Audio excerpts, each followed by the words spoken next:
Hey everyone, this is Andre and Soli with Peace, Love, and Chocolate, our podcast where we aim to bring back the family and bring back traditional values. This is your host, Andre Osorio.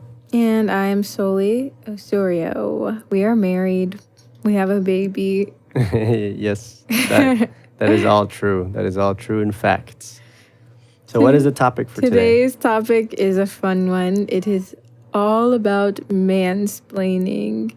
And the baby is like, ooh, I hear my parents talking. I'm going to wake up now. So today we're going to be talking all about mansplaining. So do you know what mansplaining is, Andre? Okay. Do you know what mansplaining is, Andre? Yes, as far as the definition that I think most people that actually believe in mansplaining would give, I think so, yeah. Are you about to mansplain the definition? I'm going to womansplain. Yeah, I wasn't going to mansplain. I mean, you can mansplain if you want, because if you identify as a man, then you can just mansplain. I don't identify as a man, but I am a woman, and you know how women are. We are powerful and all of that stuff. I don't even know what they say. But okay, this is a definition of mansplaining.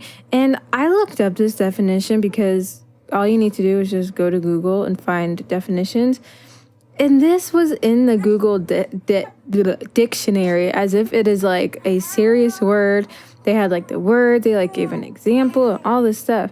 I was like, what? It wasn't even like in the Urban Dictionary. It was like in the legit quote-unquote Google dictionary. So the definition is the explanation of something by a man, typically to a woman, in a manner regarded as condescending or patronizing.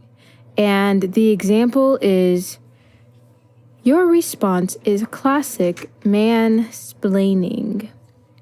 And that is the Google definition. And it is the assumption that it's not just men explaining things to women, according to Bustle, the website. It's even more so the assumption that men know more and view the woman as inferior.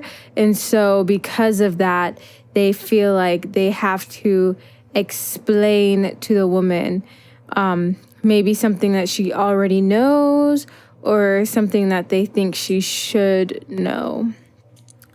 And then Bustle says that mansplaining is a particularly gendered issue arising from a culture that implicitly values men's voices over women's. And I don't really know what a gendered issue necessarily is. I have some ideas. But also, a lot of these websites and such had these statistics that are like, men's voices, men's tweets are 2 times as likely to be retweeted. And studies show that boys in the classroom... Was that something real? Yeah, a lot of these websites were saying these statistics, like boys are twice as likely to raise their hands and get picked on in the classroom, and all these things where it's like proving mansplaining. I'm like, what y'all talking about? Yeah, well, I do think a lot of that is true in terms of, does it happen, does it happen that maybe men get picked more? Probably. Does it happen that men's tweets get retweeted more? Probably. A lot of things happen that I think give a lot of people ammunition to say, oh, well, therefore, men just have this advantage over women. And they may be right in that. They may be right. They might have an advantage over women, but it's not for the reasons that they think. It's not because, women are oppressed or people look on women less. It's just that men are sexist and think women are stupid. Just kidding. And I also wanted to read this. So I saw this tweet the other day by UN Women. So like the UN is this international organization where all these countries are supposed to be coming together, blah, blah, blah. It's like a big deal. It's a serious thing, supposedly. And this is what the UN Women, their little equal rights, women's empowerment branch of the organization, published. And mind you, they published this the day after the presidential debates. They said, let's interrupt the gender bias instead of the women who are speaking. We can all help stop the cycle of Manterruption by recognizing it, calling it out, and stopping an interrupter in his or her tracks. So then, first of all, they made up a word, and then they made up a made-up definition for the made-up word. They said manterruption, the unnecessary interruption of a woman by a man. Mind you, up here, they said we can call out or stop an interrupter in his or her tracks, even though this is supposed to be when men interrupt. But then they said in his or her tracks. I'm confused now. Anyways. Because it could be towards a man or a woman, so it could be a woman or a man doing it. And it could, because his or hers, right? His or hers, man or woman. And then, so the point is how, if it's a mansplaining, why can't it be his or her? And what they're doing there is the whole gendered thing. Like, you can be a man and still be a her. Yeah. So it makes no sense, but somehow they're trying to be the intellectuals. Yeah. And then 2, a patriarchal act. The patriarchy. That is linked to a man's sense of epistemic entitlement. I don't even know what epistemic means, I'll just be honest. Entitlement. That makes it very natural to speak over others and to hold the floor for longer than is proper. Mind you, Kamala Harris had more floor speaking time than Mike Pence, just saying. Yeah. They tallied up the amount of time. But he got cut off way more. Well, Anyways. I don't know if he got cut off, but they gave her more speaking time. Well, I they heard. Gave her Thank you, Mr. President. Or by Vice the President. moderator. Thank yeah. you, Vice President. Yeah. Yeah. They tallied up the times. They counted the times that he spoke, and he actually spoke. I think he spoke 3 or 4 minutes less than Kamala Harris did, and they also had. The baby just tutors. Yeah. We're such parents. And he also did. He was also interrupted 15 seconds before his time was up, and Kamala Harris was interrupted until 15 seconds after her time was up. But if you watch the debate, they make you think that it was the man that was interrupting the woman all the way. So that means that it seemed like he got more time, and he actually got less time. And why is that? It's because he was a lot more effective. Even though he spoke less, he was a more effective speaker. By the way, I feel like most of our listeners, or like a lot of our listeners, probably find this idea to be ridiculous. The idea of mansplaining, manterruption, which are both completely made up words, mind you. But I mean, we can all laugh at this together. Well, I was hoping that we wouldn't give away our opinion right away. That we would kind of let it simmer, but slowly went in hard right away. So it's too late now. It's too late. So now that I guess we've given away our actual opinion about it, I want to say that, like I said earlier, it does exist. You know, like not that mansplaining exists, but what exists is maybe that people may pay attention more to a man than they would a woman. But there's a reason for that. There's a reason for that. The reason is because maybe if every single time, let's say a woman speaks, careful with the mic. Oh, it was just your hair.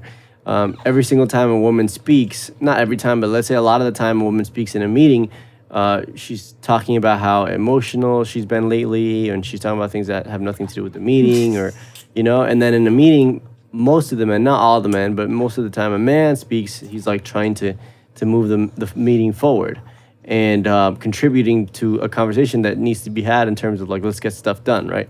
So what's going to happen after a year?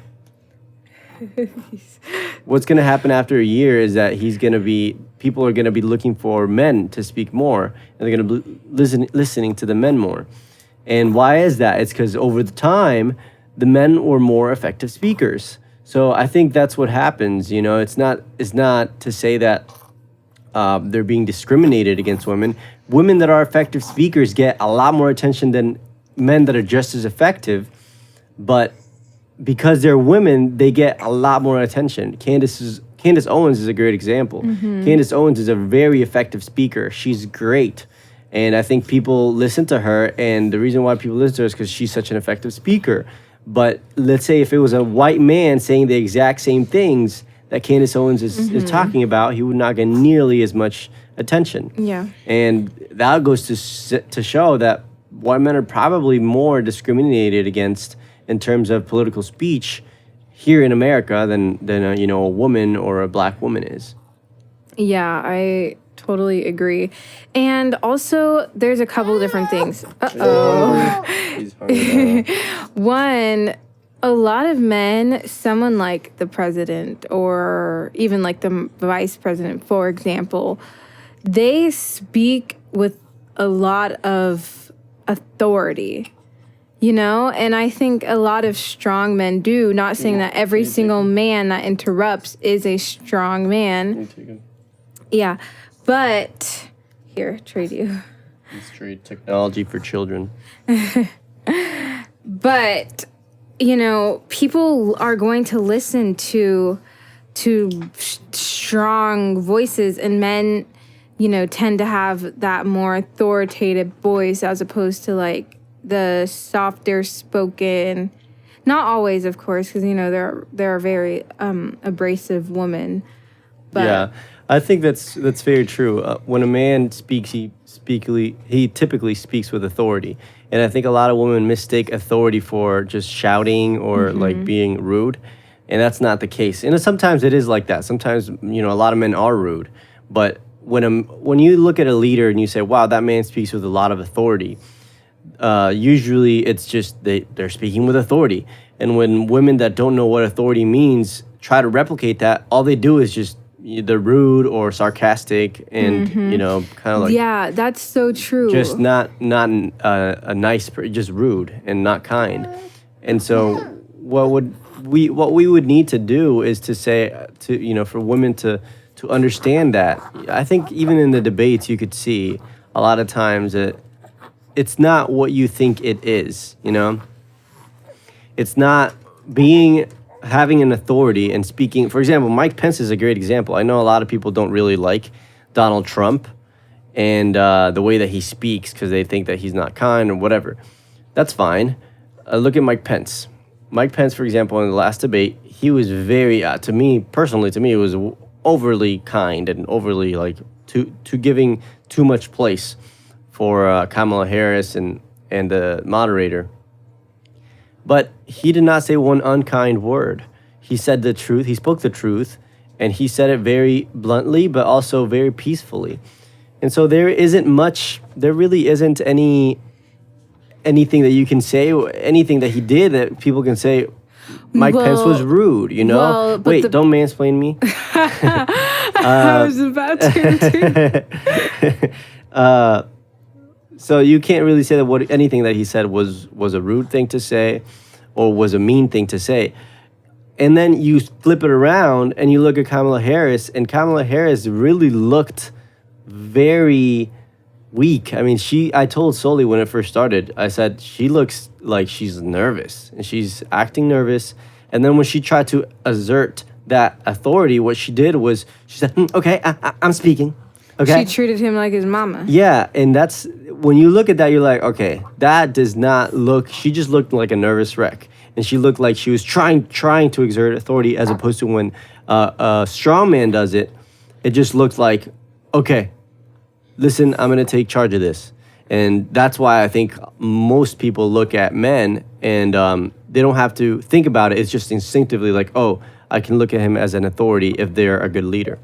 Yeah. Well, what I was going to say is the problem they have with Mike Pence is that he was explaining things to her about herself, but she was wrong, like the stuff she was saying. But anyways, that's another topic.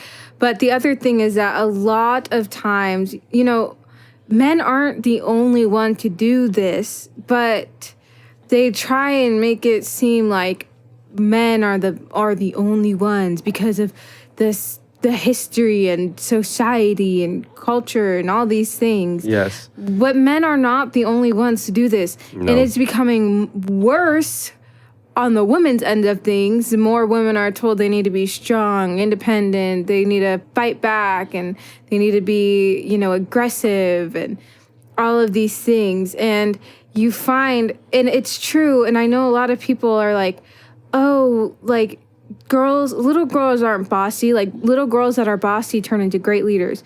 No, they don't. Nope. What you find is that a lot of times, including the women that spend a majority of their time complaining about made up words like mansplaining, is that they are very rude and very just Crass. And like the other day we watched a movie called Enola Holmes, and the little girl was supposed to be like the leader, the detective girl, whatever, and there's this guy that she falls in love with, or that she has a crush on, but like the majority of the time when she spoke to him, she was so rude and so unkind. It made her character unlikable, and as opposed to you thinking, "Oh, I admire her for her strength." No, it just like it was supposed to be that way, and I'm sure some people view it that way because they think that they've been brainwashed. That's strength.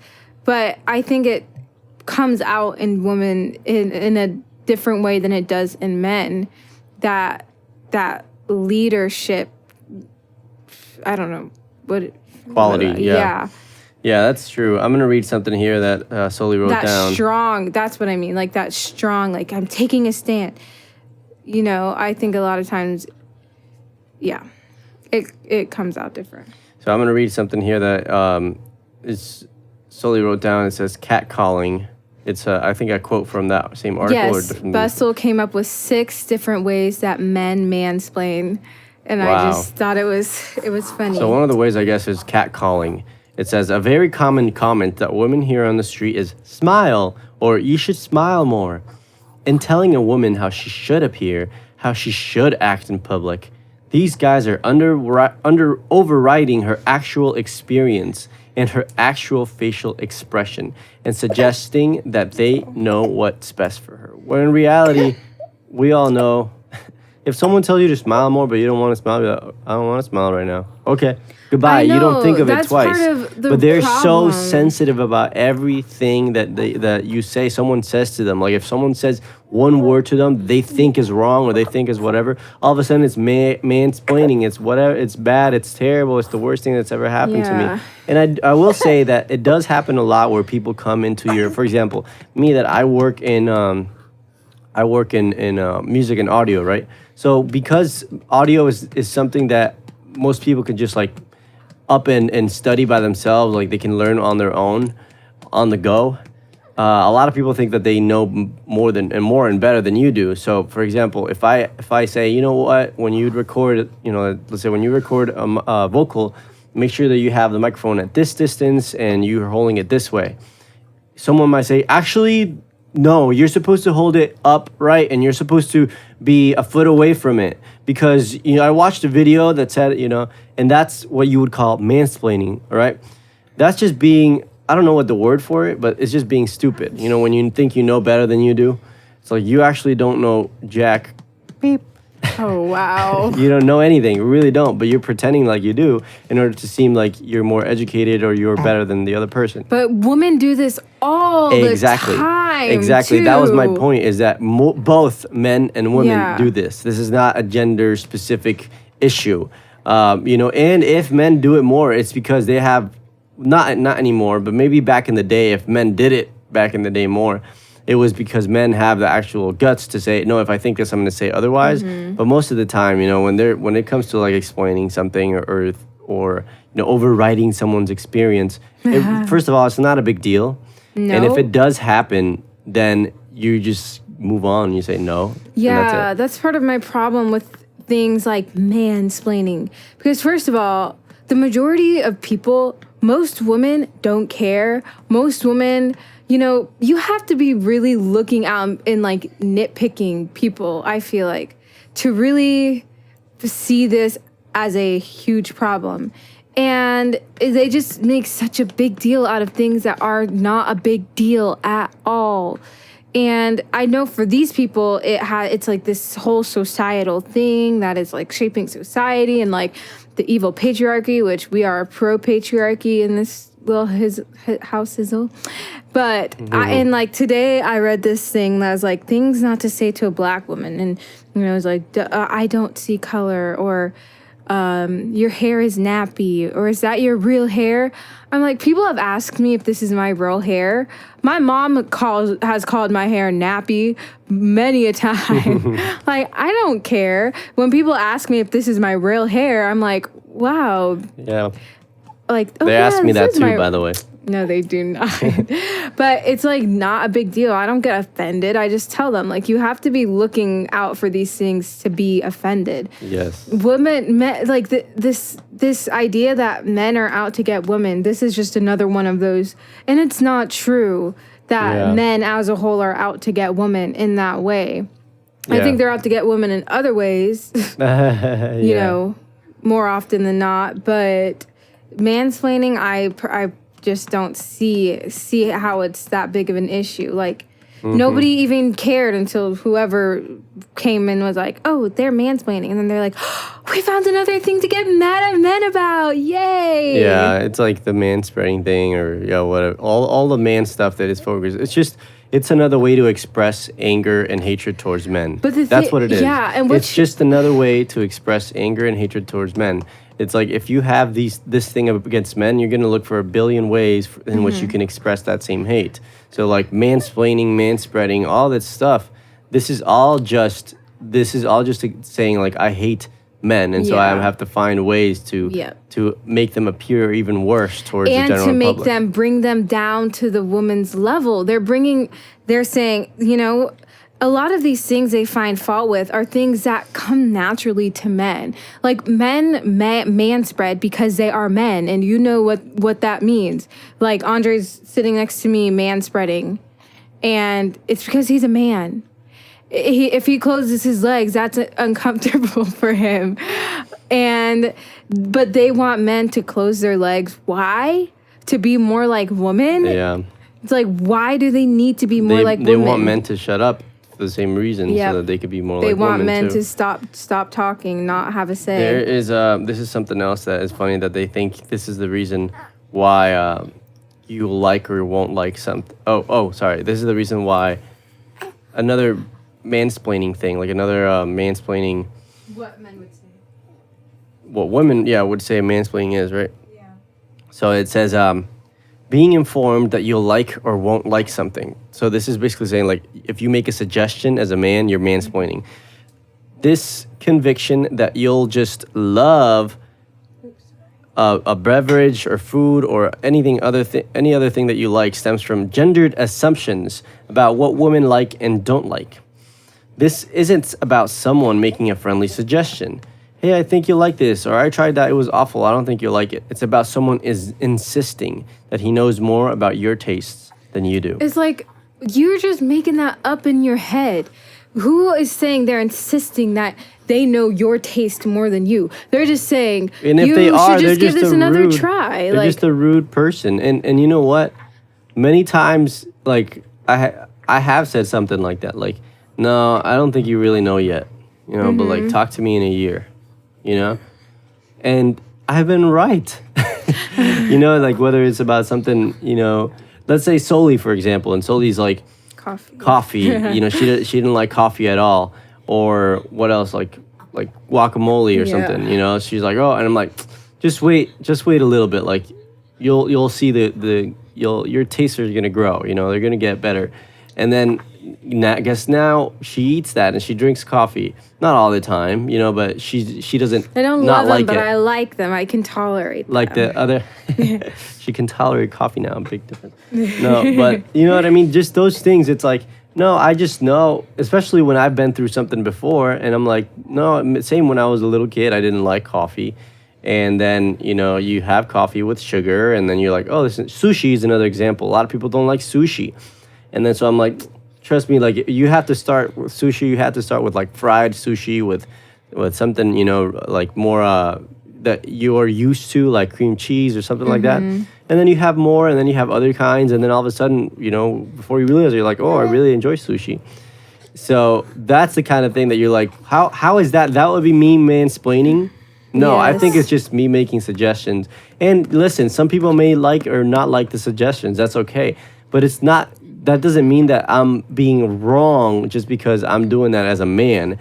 And if a woman is doing that, you have to take it as a case-by-case basis. Is it an evil thing? Is it a wrong thing? Or is it a good thing? And it's a case-by-case basis. It doesn't have to do with gender or with what you actually, what you look like. And what is a gendered assumption, Andre? Because I'm kind of confused. So when I went through my gender studies class, a gender assumption. Yeah, exactly. Yeah, it's nonsense. I mean, it really is all, like I said earlier, it all boils down to hatred for men and how this is just another way they express it. So this is, let me find this here, a couple things here. It says, when a guy says he knows more about women than actual women, then I would definitely be mansplaining most women out there. Oh, Andre would be one of the chief mansplainers. He's on the board of mansplaining. Yes, I am on the board of the mansplaining. I'm the chair. He's good at it too. I'm the He's CEO. always right. When was he wrong? When? I'm the CEO of mansplaining because, especially when it comes about women, when we're talking about women. And when we're talking about relationships, how many times, Sully? Just how many times? Every time. Have we looked at a couple and I'm like, they're not gonna last. And I'm like, listen, he's not strong enough for her, or like that's not a good couple. Because I know what women want. And it's not what you think they want. They don't want chocolates. They don't want flowers. They may say they do. They don't want poems. What they want is for you to be a leader. They want you to be a man. And no, giving them chocolates and flowers, that's not what being a man is. I'm not saying those things are wrong things to do. Because we all know I love chocolate. Yeah, I love chocolate too. Especially. But I'm a woman. Oh, but I love chocolate. So, you're just a man. Meaning you're my chocolate. Okay, shoot. But that's, all those things that women want. Women are not even aware. How many times have I talked to a girl and I'm like, so why don't you like him anymore? And they cannot explain why they don't like them anymore. They literally can't. And I know that the reason why they don't like the guy anymore is literally just because most of the time it's just because they showed the weakness. They showed weakness and they showed like that they are not strong enough of a man for them to want them. So the girl lost attraction. And I'm like, oh, goodness, like you could have just said that from the beginning, but they have no idea. And then once I explain that to them, they're like, you know what, you're right. Every single time. If we have a conversation about it, they'll be like, okay.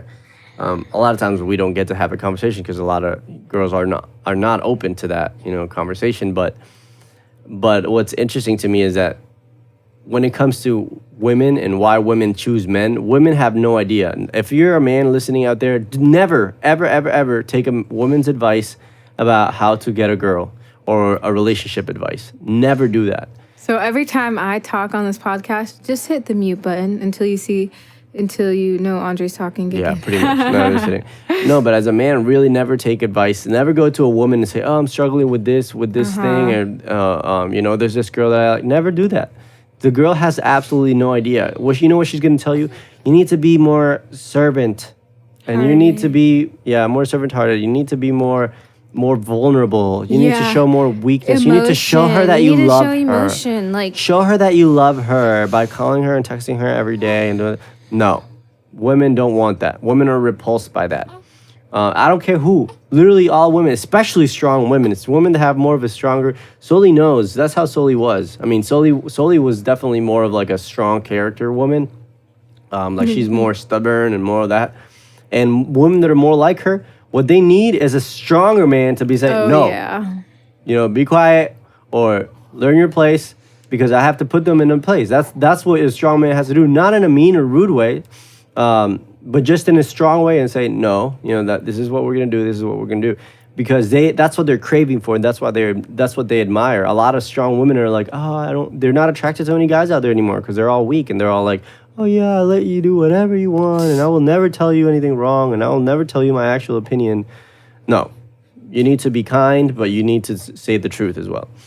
Another thing that says here, it says, when a guy explains the female body to you. Ooh, we know where this is going. Come on, Sully, take it away. This is a huge one this day.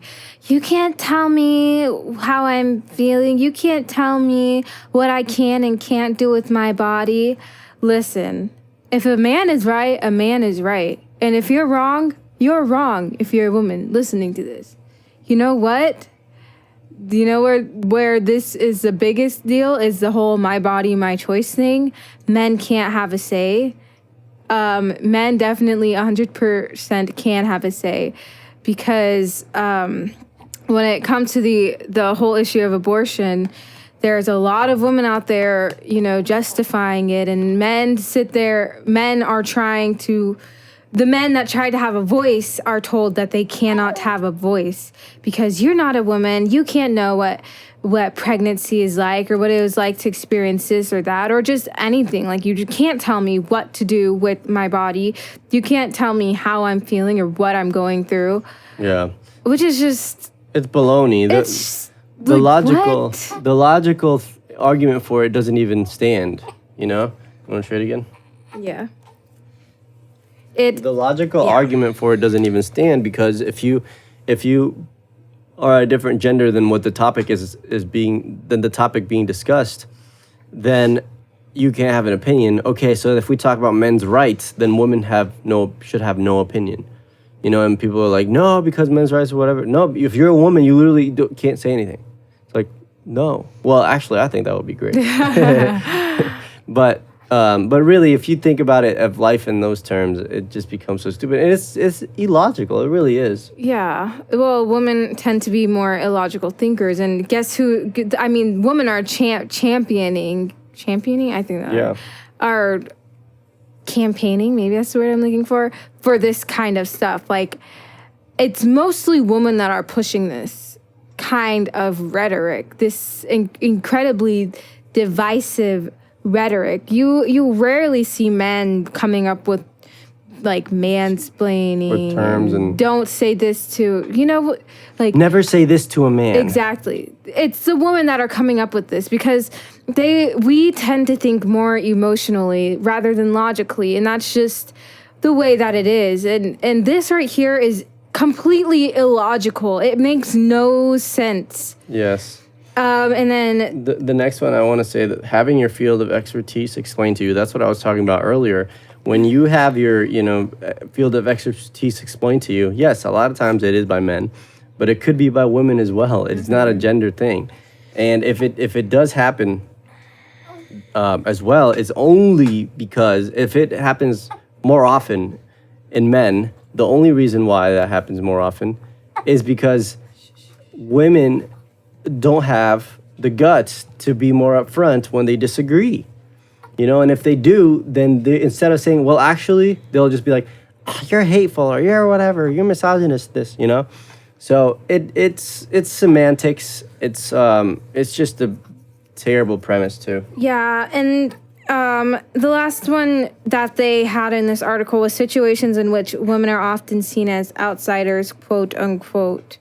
So, like, if there's a job field, kind of like the first one a little bit, where mostly men are dominant in the field, and then they kind of are like, well, you wouldn't know because you're a woman type thing.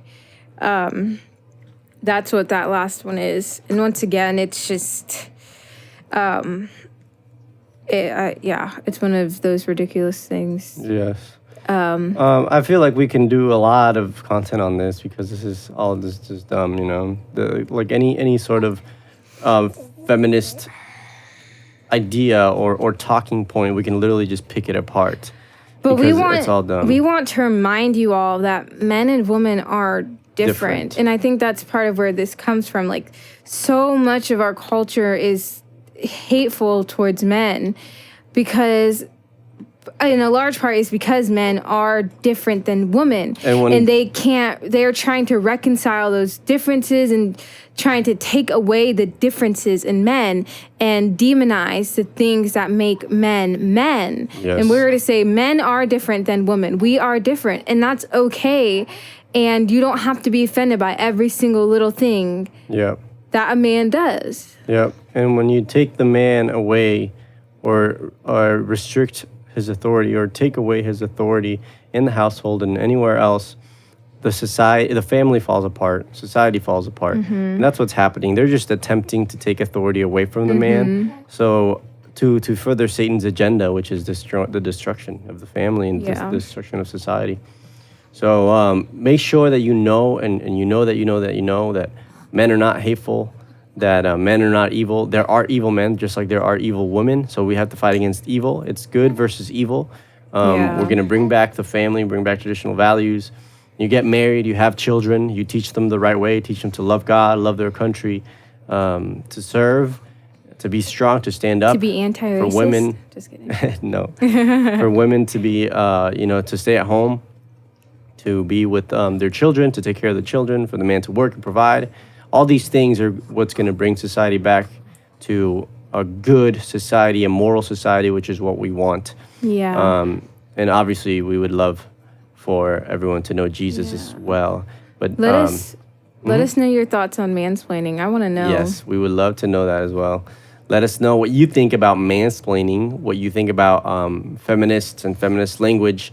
And if you've ever encountered people that interrupt you, and if it's been mostly men or mostly women, that'd be awesome. Yeah. So with that said, make sure you hit the like button because it helps us out a ton. If you share this podcast, if you're listening to it, also helps us out a ton.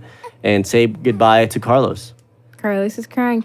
Yeah, subscribe if you're listening on YouTube. Did you say that? No. Subscribe on YouTube. Hit the notification bell so you can know when we do a new video every single time. And subscribe on our podcast platforms as well if you're listening on there, Spotify. Yes, check out our Apple, music.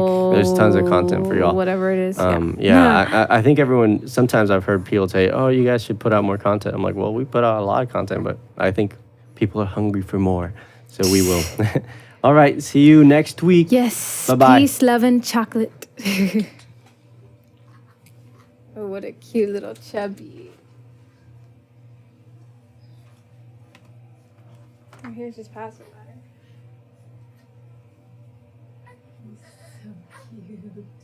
He's so cute. Come here, let's go get some more to eat.